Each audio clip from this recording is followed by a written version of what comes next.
네, 오늘은 시편 51편 상한 심령의 제사라는 제목으로 말씀을 전하도록 하겠습니다. 이 표제를 보시면은요, 다윗이 밧세바와 동침한 후 선지자 나단이 그에게 왔을 때라고 되어 있습니다. 자, 다윗이요, 이스라엘의 왕이 되어서 이제 사울의 대적이 다 끝났습니다. 그리고 정복 전쟁도 거의 다 마쳐가서 나라가 태평성대에 이른 그런 때였습니다. 다윗은 이 평안 가운데 마음이 안일하게 되어서 죄에 빠졌습니다. 밧세바와 동침을 하고 그의 남편 우리아를 살해하는 그런 죄를 지었습니다. 그러니까 하나님이 선지자 나단을 보내셔서 다윗의 죄를 책망하셨어요. 그러니까 다윗이 그 나단 선지자의 책망을 듣고 죄에서 돌아서면서 죄를 뉘우치며 쓴 시가 이 시편 51편이 되겠습니다. 시편의 7대 참회시 중에 하나가 되겠습니다. 네, 여기서 보았을 때 이 다윗이 평안 가운데서 타락하게 되었다는 것입니다. 고난 중에서는 죄를 지을 틈이 없습니다. 고난 속에서는 하나님의 도우심만을 간절히 기도하게 됩니다. 그렇기 때문에 타락할 수가 없어요. 하지만 고난이 없고 평안하면은 죄에 빠지게 되는 것입니다. 그래서 평안할 때가 더 위험한 거예요. 우리는 평안할 때 내가 타락하고 죄에 빠질 수 있다는 걸 알고 항상 깨어있어야 되는 것입니다. 그런데 이렇게 죄에 빠지면은요, 저주가 와요.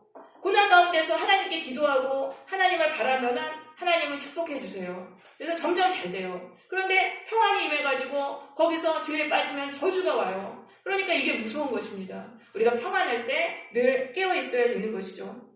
이거 또 하나는 하나님은 우리를 죄에서 돌이키시기 위해서 말씀의 종을 보내신다는 거예요. 그래서 그 말씀의 종이 목회자일 수도 있고 내 주변에 가까운 사람일 수도 있어요. 그 사람의 입술을 통해서 죄를 버리라고 하나님은 항상 이 말씀을 주셔서 책망하시는 것입니다. 그거는 하나님이 우리를 살리시려고 하시는 거예요. 우리가 죄를 짓는데도 그걸 느끼지 못하고 계속 죄로 나아가면은 그때는 저주 가운데 죽어버립니다. 그러니까 하나님은 우리를 살리시기 위해서 말씀의 종을 통해서 우리의 죄를 책망하시는 거예요. 그때 기분 나빠하면 안 돼요. 그때 기분 나빠하지 않고 내 죄를 깨닫고 다윗처럼 회개하고 거기서 뉘우쳐야 돼요. 그럼 하나님이 용서해 주세요. 다윗은 간음과 살인죄까지도 용서를 받았습니다. 하나님이 다시 당신의 백성으로 맞아주시고 좋은 길로 인도해 주시는 것입니다. 그래서 반드시 우리가 회개를 해야 돼요. 그런데 누가 책망을 했을 때 그 기분 나빠하고 듣지 않고 그걸 받아들이지 않으면 더 악해지게 됩니다. 더 악해져서 저주의 길로 가는 것입니다. 사울왕도 죄를 지었습니다. 아말렉을 진멸하라는 말씀에 불순종했어요. 그러니까 사무엘 선지자가 와서 막 책망하는데 사울은 받아들이지 않아요. 그러니까 더 악해져서 저주받고 멸망하게 되었던 것이죠. 우리는 누가 남에게 나의 것을 지적해주는 말을 할 때 기분 나빠하지 말고 그때를 기회로 해서 나의 죄를 돌아보고 회개해야 하는 것입니다. 1절에 보시면 하나님이여 주의 인자를 따라 내게 은혜를 베푸시며라고 기도하고 있습니다. 여기서 인자라는 것은 헤세드라고 하는데요, 하나님의 신실하심을 말하는 것입니다. 하나님은 언약하신 대로 반드시 이루시는 그 신실하심을 나타내는 단어가 헤세드, 주의 인자라는 말입니다. 그래서 이 주의 인자를 붙들고 기도했다. 이건 뭐냐면 하나님의 말씀을 붙들고 기도했다는 거예요. 하나님은 말씀하신 대로, 약속하신 대로 항상 이루세요. 그러니까 말씀을 붙들고 기도하면은 우리가 큰 죄도 용서를 받는 거예요. 여러분, 우리가 죄를 짓고 그렇게 됐을 때는 말씀을 붙들고 기도해야 됩니다. 하나님은 사무엘하 7장에서 11절, 12절에서 말씀하셨어요. 내가 너를 위해서 집을 짓고 너는 내 수완이 차서 죽을 때 내 몸에서 나는 씨를 통해서 그의 나라를 영원히 견고하게 하리라 라는 약속을 주셨습니다. 다윗의 가문이 영원히 이스라엘의 왕이 되리라. 그러니까 지금 그 말씀이, 약속의 말씀을 하나님이 이루시기 위해서 나를 용서해 주세요 라고 그렇게 기도하는 것이죠. 그래서 하나님의 말씀을 붙들고 기도해야 돼요. 예수를 믿으면 모든 죄를 용서해 주시고 구원해 주신다고 하시지 않았습니까? 그러니까 내 죄 가운데 우리는 거기서 이제 일어나서 그 약속의 말씀을 붙들고 기도해야 되는 것입니다. 하나님께 죄에서 풀어달라고 기도해야 되는 것이죠. 두 번째로 주의 많은 긍휼을 따라 내 죄악을 지워주소서. 하나님의 긍휼을 붙들고 기도하는 것입니다. 하나님은요, 의로우시기 때문에 죄인을 심판하세요. 하지만 또한 하나님은 긍휼이 많으세요. 그렇기 때문에 정말로 죄에서 뉘우치고 돌아서서 슬퍼하고 뉘우치는 사람은요, 하나님이 용서해 주시는 거예요. 그래서 내가 죄로 인해서 고통당하고 고통당하고 그러고 있을 때, 죄를 깨달았을 때는요, 하나님의 궁유를 붙들고 기도해야 돼요. 하나님 앞에서 불쌍하게 보여야 되는 거예요. 그래서 막 눈물을 정말 막 흘리면서 정말 내 마음을 가난하게 납작 엎드려서 하나님 앞에 그렇게 기도하면요, 하나님은 우리의 죄를 용서해 주시는 것입니다. 하나님이 용서해 주시면요, 그 상황에서 풀어져요. 그 고난의 상황에서 풀어지고 살 길이 열려요. 여러분, 이게 중요한 거예요. 하나님의 용서는요, 뭐 있으나 마나한 게 아니에요. 하나님이 용서해 주시면은 우리가 그 사망의 그 골짜기에서 벗어날 수 있게 되는 것입니다. 그런 복된 결과가 임하게 되는 것입니다. 2절에서는 나의 죄악을 맑게 씻어달라고 기도하고 있습니다. 하나님은요, 죄를 씻어낼 수 있는 방법을 알려주셨어요. 그게 뭐냐면은 희생제물의 피로 죄를 씻어내는 거예요. 그래서 구약에는 짐승의 피로 죄를 씻어낼 수 있게 하셨어요. 그 희생제사를 드리면은 피가 그 죄를 씻겨나니까 죄짓기 전에 그 깨끗하고 순결한 상태, 우리의 영혼이 깨끗한 상태로 돌아가는 것입니다. 그러면서 우리가 깨끗해지고 죄의 저주가 풀려나는 것입니다. 이게 신약시대의 예수 그리스도의 십자가인 것입니다. 예수님이 십자가에서 흘리신 그 보혈로 나의 죄를 자꾸자꾸 씻어내세요. 그러면은 우리가 죄에서 씻김받고 깨끗한 사람이 됩니다. 우리의 영혼이 깨끗해집니다. 죄로 덕지덕지 달라붙어지고 진 우리의 인격이 죄에서 씻김받고 깨끗한 인격이 되는 것입니다. 여러분, 그래서 이 기독교의 핵심은 속죄입니다. 속죄. 죄를 씻어내는 것입니다. 구약도 속죄, 신약도 속죄인 것입니다. 그래서 교회에 와서는 무엇을 위해서 기도해야 돼요? 나의 죄를 씻어주소서. 나의 죄를 씻어달라고 간절히 기도해야 되는 거예요. 과거에 내가 지었던 그 죄의 저주를 또 씻어달라고 기도해야 돼요. 과거에 내가 회개하지 못한 그 죄의 저주, 그게 내 삶에 계속 영향을 미쳐요. 그걸 보혈로 씻어내야 되는 거예요. 하나님이 깨닫게 해주셨을 때는 그걸 씻어달라고 계속 기도해야 돼요. 그럼 마음에 확신이 옵니다. 아, 내가 이 죄에서 이게 풀려났구나. 그 확신이 올 때까지 기도하시면 저주가 떠납니다. 그래서 3절에서 물은 나는 내 죄가를 아오니 내 죄가 항상 내 앞에 있나이다. 자, 다윗은 드디어 깨달았어요. 내가 엄청난 죄를 저질렀구나. 그래서 그 죄책감에 짓눌리게 된 거예요. 그래서 이 죄책감이 어디를 가든지 다윗을 떠나지 않는 거예요. 그래서 아주 고통스럽고 죄책감으로 눌릴 때 아주 고통스러워요. 근데 이거는요, 하나님이 기회를 주시는 거예요. 회개하라고 우리의 영혼에게 푸시하시고 기회를 주시는 거예요. 우리가 죄를 지어도 양심의 가책이 없잖아요. 그러면은 회개하지 않잖아요. 그러니까 하나님은 양심의 가책과 죄책감을 주셔서 회개하도록, 그래서 우리를 생명의 길로 이끄시는 거예요. 여러분, 마음에 양심의 가책을 느끼실 때 그때는 반드시 하나님께 고백하세요. 죄를 고백하시고 뉘우치시기를 바랍니다. 양심의 가책이 있는데도 그걸 덮어두고 계속 묵살하고 그러면요, 이게 네 안에서 우리 영혼에 골마 터져요. 골마 터져서 우리 영혼이 병이 듭니다. 그러니까 꼭 죄책감을 느낄 때 보혈로 씻어달라고 기도해야 되는 거예요.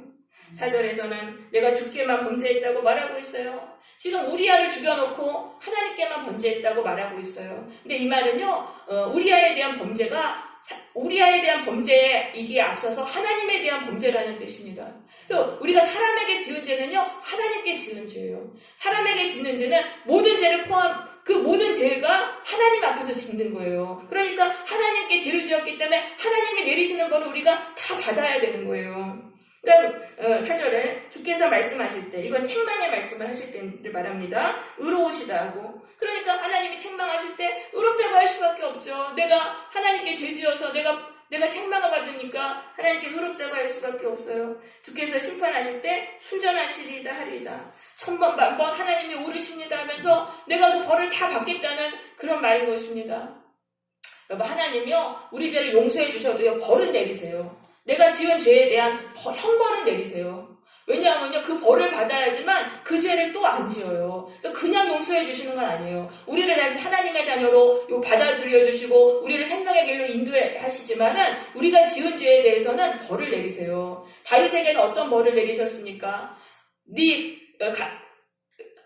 칼이 떠나지 않으리라. 내 집에 칼이 떠나지 않으리라는 형벌을 내리셨어요. 근데 다윗이 그거를 정말 다 받습니다. 왜냐하면 내가 하나님 앞에 죄를 지었다는 것을 다윗은 그거를 인정했기 때문이에요. 그래서 여러분, 우리가 하나님이 우리에게 벌을 내리세요. 용서해 주셔도 벌을 내리시는데 그 벌을 순순히 다 받으세요. 그 벌은요, 우리를 생명의 길로 이끄시기 위해서 주신 벌이에요. 그래서 하나님이 정하신 그 양만 순순히 받으면 벌에서 풀려나게 돼 있어요. 그리고 우리가 순순히 받으면요, 벌의 양도 줄여주세요. 감옥에서도 모범수들은 금방 나오지 않습니까? 그러니까 하나님이 나를 벌 주실 때 우리가 순순히 받으시기를 바랍니다. 그러면서 내가 죄악 중에서 출생하였으며 어머니가 죄 중에서 나를 잉태하였나이다. 이거는 이런 말이죠. 인간은 모두 죄인이지 않습니까? 인간은 본성적으로 죄인이지 않습니까? 그래서 저도 이런 죄를 지었습니다. 저를 용서해 주옵소서. 그런 말인 것입니다. 그러면서 보소서 주께서는 중심의 진실하심을 원하시오니 내게 지혜를 은밀히 가르치시리이다. 이거는 내게 지혜를 가르쳐 주소서 그런 뜻이에요. 나에게 지혜를 가르쳐 주소서. 이 지혜는 뭐냐면 하나님을 경외하는 지혜. 하나님의 심판을 두려워하면서 죄를 짓지 않아야 한다는 것을 아는 지혜입니다. 죄를 지으면은 하나님께 심판을 받는구나. 그래서 하나님을 두려워하면서 죄를 멀리하는 그 지혜를 나에게 가르쳐 주소서. 그 지혜가 있어야 돼요. 그 영적인 지혜가 있어야지만 하나님 앞에 올바른 중심으로 살아갈 수 있는 것입니다. 다윗에게는 영적인 지혜가 있었습니다. 그렇지만 이 밧세바랑 간음에 빠지고 살인을 하고 죄가 주는 쾌락에 마비가 돼가지고 지금은 그게 느껴지지 않는 거예요. 죄책감도 지금은 이제 하나님 죄책감 주셨지만 그 당시에는 뭐 죄책감도 느껴지지 않았고 참고지 그런 상태가 되었던 것이죠. 그래서 죄가 이렇게 무서운 거예요. 영적인 불감증으로 만들어요. 죄를 자꾸 빠지면은 죄에 빠지는 쾌락에 의해서 우리의 영혼이 마비가 돼버려요. 그래서 하나님을 경외해야 된다. 죄를 지으면 안 된다라는 이런 영적인 지혜가 우리 가운데 사라지는 거예요. 그래서 이게 무서운 것입니다. 그래서 다시 우리를 민감하게 해야 돼요. 성령을 이렇게 받아서 예배를 드리면 이때 성령이 역사하시거든요. 그때 성령이 주신 은혜로 우리의 영혼이 새롭게 되면은 다시 우리가 민감하게 됩니다. 그러면서 죄를 멀리해야 되는구나 라는 것을 깨닫게 되는 것입니다. 그러면서 우슬초로 나를 정결하게 하소서. 내가 정하리이다. 우슬초라는 거는요, 갈대같이 생긴 식물인데요, 피를 뿌리는 도구로 사용했습니다. 그래서 피로 나를 씻어주시면 내가 희리이다. 그래서 예수님의 보혈로 우리의 더러워진 마음의 죄를 씻김받아야 됩니다. 우리 마음속에 죄를 씻김받아야 돼요. 내가 짓고 있는 몇 가지 죄를요, 그거를 고백하세요. 고백하시면서 보혈로 씻어달라고 계속 기도하세요. 그러면 이게 죄가 씻겨져 나가가지고 깨끗하고 순수한 사람이 됩니다. 어린아이같이 순결한 그 상태의 영혼이 되는 것입니다. 찬송가 274장은 가사가 이렇습니다. 나 행한 것 죄뿐이니 주 예수께 비옵기는 나의 몸과 나의 마음을 깨끗하게 하옵소서. 물 가지고 날 씻든지 불 가지고 태우든지 내 안과 다 닦으사 내 뭐든지 멸하소서. 물과 불이 닦는 건 아니죠. 보혈이 씻어내는 거예요. 네, 우리가 이 보혈로 죄에서 씻김받고 순결하게 되는 것, 이것이 성도의 가장 큰 목적이 돼야 되는 것입니다. 이 순결한 사람만 되면요, 천국의 복은 쏟아지게 받는 거예요. 우리가 마귀에게서 풀려나고 천국의 사람이 되면, 성령의 사람이 되면 천국의 복은 쏟아지게 받는 것입니다. 그러면서 내게 즐겁고 기쁜 소리를 들려주시사, 이거는 용서하신다는 소리입니다. 하나님이 나를 용서하신다는 소리를 들려주시사 주께서 꺾으신 뼈들도 즐거워하게 하소서. 이 주께서 꺾으신 뼈는요, 다윗의 영혼입니다. 다윗이요, 죄책감에 짓눌렸어요. 두려움에 짓눌렸어요. 여러분, 이것이 죄가 주는 고통이에요. 죄를 안 지을 때는 기뻐요. 기뻤는데 죄를 짓고 나면은 이렇게 뼈를 깎는 고통 가운데 들어가는 것입니다. 그런데 다시 하나님께 용서를 받으면은 구원의 기쁨으로 소생하게 되는 것이죠.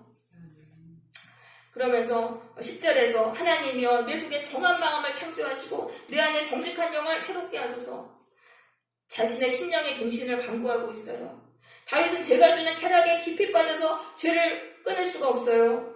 다윗은요, 죄를 너무 사랑하게 됐어요. 그래서 하나님이 이 다윗의 마음을 고쳐주셔야지만 죄를 끊을 수 있겠다는 것을 알게 된 거예요. 다윗의 마음으로는 죄를 끊어낼 수 없어요. 그러니까 하나님 나에게 새로운 마음을 주세요라고 그렇게 기도하는 것입니다.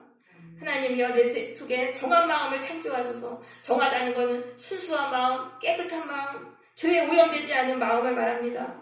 창조하신다는 것, 하나님은 그렇게 우리의 마음을 고쳐주실 수 있어요. 하나님은요, 무에서 유를 창조하시는 분이에요. 그렇기 때문에 우리가 죄로 더럽혀졌다고 마음이 더럽혀져도 하나님께 기도하면 하나님은 깨끗한 마음으로 우리를 바꿔주실 수 있어요.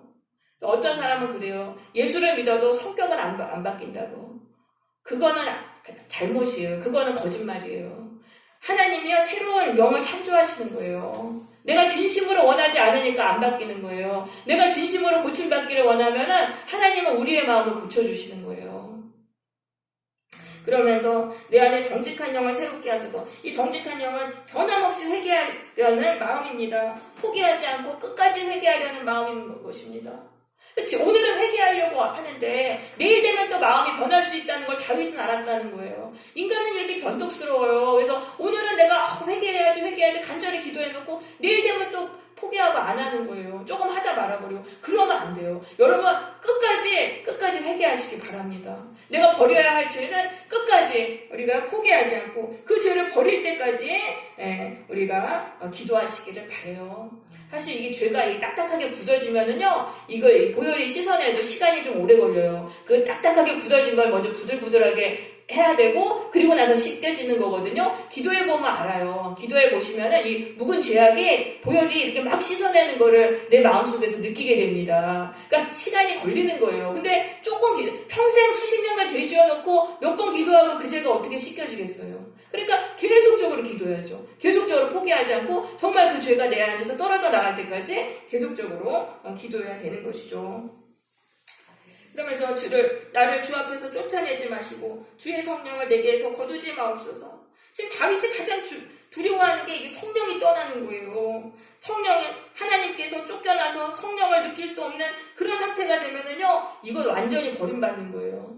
교회에 왔는데 하나님이 전혀 안 느껴져요. 어떠한 감동도 느껴지지 않아요. 그건 이미 저주 가운데로 던져진 거예요. 그러니까 다윗은 그런 상태가 되지 않기를 위해서 간절히 기도한 것입니다. 여러분, 마음이 딱딱하게 굳어지고 어떤 교회에 와서 어떤 말씀을 들어도 성령의 감동을 받지 못했다면요, 이거는 우리가 이 상태에서 정말 간절히 기도해야 돼요. 우리의 마음이 죄로 굳어진 마음을 민감하게 다시 부드럽게 해야 돼요. 그러려면 눈물로 회개해야 돼요. 눈물로 기도하면은요, 굳어진 마음이 다시 말랑말랑하게 돼요. 그래서 다시 은혜를 받을 수 있습니다. 눈물로 회개 기도를 해야 됩니다.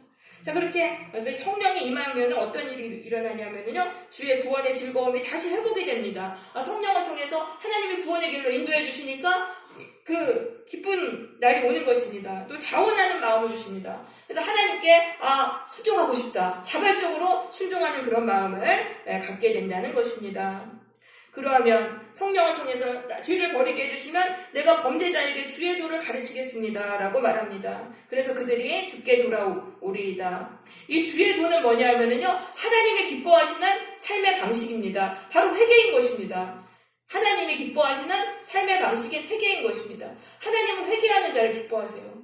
죄인이라고 해도 죄에서 돌이키고 회개하며 하나님 뜻대로 살려고 하면 기뻐하시고 그 사람에게 복 주시고 구원의 길로 인도해 주시는 거예요. 이게 바로 주의 도인 거예요. 그러니까 이제 내가 하나님이 나를 용서해 주시고 죄에서 풀어주시면 내가 죄 짓고 살아가는 사람들에게 회개를 가르치는 사람이 되겠습니다. 다윗은 이렇게 하나님께 약속하는 것입니다. 근데 하나님께 죄에서 용서받은 사람은 그렇게 살 수밖에 없어요. 다윗은 지금 죄가 얼마나 고통스러운지 경험했잖아요. 그리고 죄에서 풀려난 기쁨이 얼마나 놀랍다는 것도 알잖아요. 그러니까 그때 자기가 그걸 직접 경험하면은 죄를 지은 사람에게 회개를 전하지 않을 수가 없는 거예요. 그래서 예수님을 통해서 죄에서 풀려난 사람, 죄에서 회개하는 사람은요, 다른 사람에게 회개를 전하면서 살게 되는 것입니다. 14절에서는 또 같은 기도를 반복하고 있어요. 하나님이여, 피 흘린 죄에서 나를 건지소서. 우리아를 죽였습니다. 살인했습니다. 그 죄에서 나를 건지소서. 똑같은 기도를 또 반복하고 있어요. 여러분, 이 반복하는 기도가 굉장히 권세가 있습니다. 우리가 기도 몇 가지 있는데 그거 한 번 하고 딱 끝내버리면은 시간이 짧아요. 더 오래 기도할 수 없어요. 그럼 그거를 계속 반복적으로 기도하는 거예요. 그러니까 이제 시간 채우기 위해서 괜히 이것저것 붙여서 기도하지 말고 몇 가지를 계속 반복하면서 기도하는 거예요. 그 몇 가지 기도 제목을 돌리면서. 그럴 때 그 기도가 굉장히 능력이 있습니다. 우리가 엄청 집중하게 됩니다. 그리고 매우 간절하게 됩니다. 거기 안에서 우리가 영적으로 아주 권세를 거기서 받게 되는 것입니다. 그래서 꼭 반복하는 기도를 하시길 바랍니다. 내 혀가 주의 의를 높이 노래하리이다 라고 말하고 있어요. 이 주의 의는 뭐냐면요, 하나님의 긍휼인 것입니다. 회개하는 자를 용서해 주시는 것으로 하나님의 긍휼입니다. 자, 죄인은요, 자기 의로는 구원받을 수 없어요. 죄인은 죄인인데 어떻게 구원받아요? 자기 의로? 그래서 하나님의 의를 붙들어야 돼요. 하나님의 의는 긍휼이에요. 긍휼을, 그래서 하나님의 긍휼로 용서를 받으면은요, 그 다음부터는 하나님만 찬양하게 돼요. 하나님의 긍휼만 높이고 하나님만 찬양하는 겸손한 사람이 돼요. 그런데 내 의로 구원받잖아요. 내 의로 구원받은 사람은 교만한 사람이 되는 거예요. 그래서 우리가 하나님의 의는 바로 하나님의 긍휼인 것입니다. 그러면서 16절에서 주께서는 제사를 기뻐하지 않는다고 말합니다. 이 제사는 뭐냐 하면은요, 마음이 빠진 형식적인 그런 제사를 말하는 것입니다. 제사를 왜 드립니까? 희생제물의 피로 내 죄를 씻김받고 죄에서 풀려나려는 그런 목적으로 드리는데 그 마음은 없어요. 그 마음은 없고 그냥 형식적으로 제사만 드리는 거예요. 그런 제사를 하나님은 기뻐하지 않으신다는 거예요. 그러면은 근데 하나님이 구하시는 제사는 뭡니까? 상한 심령의 제사입니다. 이 상한 심령이라는 거는, 상했다는 건 마음이 갈기갈기 찢어졌어요. 내가 왜 그런 죄를 지었을까? 내가 정말 죄인이구나. 나는 정말 악하구나. 이런 것들 때문에 이 죄책감으로 인해서 마음이 갈기갈기 찢어진 상태에서 드리는 제사를 말하는 것입니다. 내가 죄로부터 돌아설 거야. 나는 더 이상 이렇게 살지 않을 거야. 라는 그런 애통하는 마음으로 드리는 그 제사를 하나님은 기뻐하시고 그 사람의 제사를 받으신다는 거예요. 그래서 그 사람의 제사를 받으시고 그의 죄를 용서하시고 그를 고난에서 풀어주시고 저주에서 풀어주신다는 그런 말씀인 것입니다. 그래서 바로 이 제사가 예배예요. 예배가 제사예요. 예배가. 그래서 이 예배의 목적은 뭡니까? 예수 그리스도의 십자가의 보혈을 통해서 내가 죄에서 씻김받고 내가 죄의 저주에서 풀려나는 것이 예배의 목적인 것입니다. 그러려면 반드시 이 상한 심령으로 예수님께 나와야 돼요. 우리가 얼마든지 몸만 왔다 갔다 하면서 예배 시간만 채울 수 있어요. 하나님은 그런 예배는 받지 않으세요. 정말 내 마음의 간절함으로 하나님, 제가 죄인입니다. 내가 이 죄에서 고침받기 원합니다. 내가 이 죄의 저주에서 풀려나길 원합니다. 라는 간절한 마음으로, 그런 마음으로 드리는 예배를 하나님은 받으시는 거예요. 자, 18절에서 주의 은택으로 시온에 선을 행하시고, 시온이라는 건 이제 예루살렘의 별명입니다. 또는 이스라엘 백성이기도 합니다. 예루살렘 성을 쌓으소서. 자, 이거는요, 지금 다윗이 백성들을 위해 기도하고 있어요. 내 죄로 인하여 백성들한테까지 또 이게 어떤 어려움이 가지 않을까? 백성들을 위해 기도하고 있어요. 백성들이 지금 예루살렘 성을 쌓아야 돼요. 지금 성을 쌓아야지 안전하잖아요. 그런데 다윗의 죄로 인해서 예루살렘 성을 쌓는 일이 이게 또 방해를 받을까봐 그걸 위해서 기도하는 거예요. 그래서 지도자의 죄는 무서워요. 왜냐하면 백성들한테까지 그 벌을 다 받게 되는 경우가 많이 있어요. 그래서 내가 지도자라면은 내가 나만 위해서 기도하는 게 아니에요. 내가 죄를 지었을 때 나의 지도를 받는 사람들을 위해서도 기도해야 돼요. 내가 부모라면은 내 죄로 인해서 내 자녀들이 그 벌을 받지 않도록 그것을 위해서도 기도해야 된다는 말씀인 것입니다. 네, 그러면서 그때는 뭐냐면은 예루살렘 성벽을 쌓게 해주시면은 내가 그때는 하나님께 온전한 번제를 드리겠습니다. 수소를 주의 제단에 드리리이다. 수소는요 가장 좋은 제물입니다. 가장 좋은 예배를 드리겠습니다. 다윗은 이제 서원 기도를 하는 것입니다. 그러니까 기도가 간절하면 하나님께 자꾸 서원 기도를 하게 돼요. 서원 기도를 했을 때는 하나님의 응답을 주실 때 반드시 지켜야 돼요. 서원 기도를 지키지 않으면 또 저주가 옵니다. 그래서 서원을 함부로 하지 말고 하셨을 때는 꼭 이제 지켜야 되는 것입니다. 네, 오늘의 말씀을 정리하겠습니다. 하나님은 상한 심령의 예배를 원하시는 거예요. 간절하고 겸손하게 사제의 은혜를 구하는 예배를 하나님은 받으세요. 그리고 그 사람의 죄를 용서해 주시고 그 사람의 고난에서 풀어주시고 저주에서 풀어주시고 생명의 길로 인도해 주시는 것입니다. 우리 주보에 있는 요한일서 1장 9절 같이 읽겠습니다. 시작.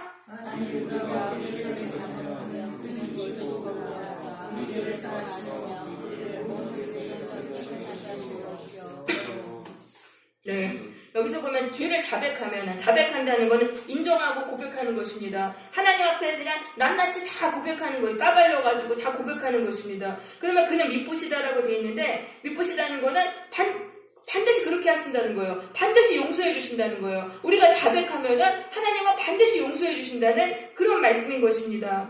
그러니까 하나님께 낱낱이 고백해야 돼요. 기도할 때 내 죄를 다 우리 숨겨놓고 그 기도할 때도 입 딱 다물고 죄 안 지은 척 하면 안 돼요. 하나님 앞에 다 고백해야 돼요. 죄는요 이렇게 다 드러내놓고 고백할 때 그때 내 안에서 나오는 거예요. 그때 내 안에서 마귀가 나가고 죄의 권세가 약해지고 죄가 힘이 빠져서 나가는 것입니다. 그래서 자꾸 고백을 해야 되는 거예요. 기도할 때 하나님께 하나도 숨기지 말고 다 고백해야 되는 거예요. 창피해도 그냥 다 큰 소리로 내 귀에도 다 들리도록 그렇게 다 고백을 해야 되는 거예요. 그리고 사람들한테도 또 고백을 해야 됩니다. 우리 야고보서 5장 16절 읽습니다. 시작. 그러므로 너희 죄를 서로 고백하며 언약이나 죄를 위하여 서로 구원하고 은혜의 나무를 역사하는 힘이 큽니다. 네, 너희 죄를 서로 고백하라고 돼 있어요. 성도들끼리도 서로 고백하라는 거예요. 내 죄가 창피하다고 숨기면 안 돼요. 성도들한테도 내가 이런 죄를 지었다, 내가 지었다고 그렇게 고백하면서 그렇게 말을 할 때 거기서 내 안에서 죄가 나가는 거예요. 죄를 감추지 말고